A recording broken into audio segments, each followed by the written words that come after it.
The 2011 general election has come and gone, and the new government has been sworn in. But the call for prayers from various circles during the recent election campaign continues to go out. Some religious leaders have been vocal on the radio and television, calling for the territory to come together and pray for God to combat the so-called witchcraft, to pray for the future elected leaders and also the entire territory. JTV News' Walter Barrett has this report.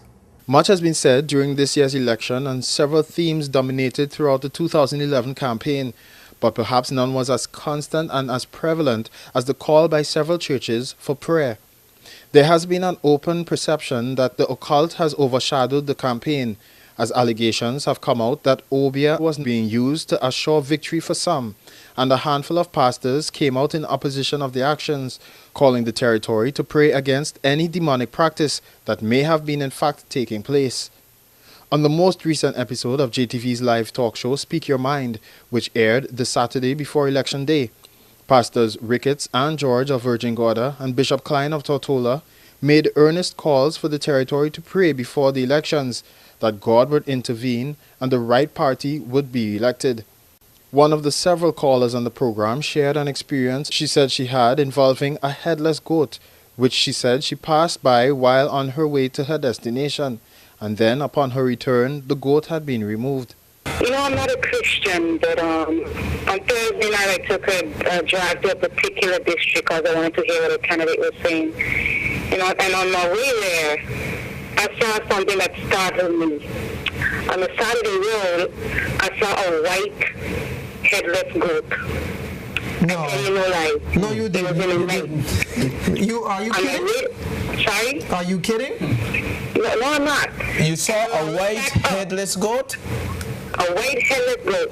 Oh. And on my way back home, I didn't spend a long time. I spent about 30 minutes in the area. And on my way back, it was gone. And I said to my daughter, you know, did we just not see a goat right in this area? And then it's not there anymore. And I'm like, what the hell? It's what I'm hearing about it. So I used to be like, oh, witchcraft and this kind of stuff, and I don't really believe in that. But I'm saying to myself now, you know, wickedness really going on in this place. People really doing some out of the ordinary stuff. Yeah. Pastor George stated that the battle was not against any political party, but against forces, and he added that if Satan gets the opportunity to destroy the territory, he will.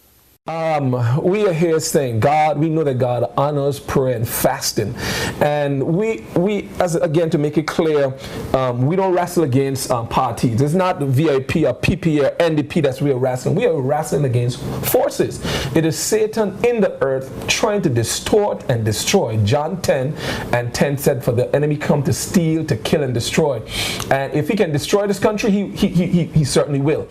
Earlier, Bishop Klein spoke to the issue of those who are aware of such practices taking place in the territory and condoning it, and said that this is of great concern to him. The people who would know of these things and participate or silently participate and not let it going on, they should be ashamed of themselves. They should be ashamed to support people that they know are involved in the occult, and bringing this to bear on this election process. This election should be about the wishes of the people of this territory, not by the wishes of those who feel they have the power in some way or another to sway this election by using witchcraft. And that is the more concerning thing to me, that whether it's true or not, it is what is being said. I'm not here to confirm whether it's true or not. I'm just saying to what I heard. And that is of a great concern. Whether the concerns raised by the pastors and several members of the community were factual or not remains a matter of personal belief. But although the election is over, the call for continued prayer for the government and the territory at large continues to go out. This is Walter Barrett for JTV News.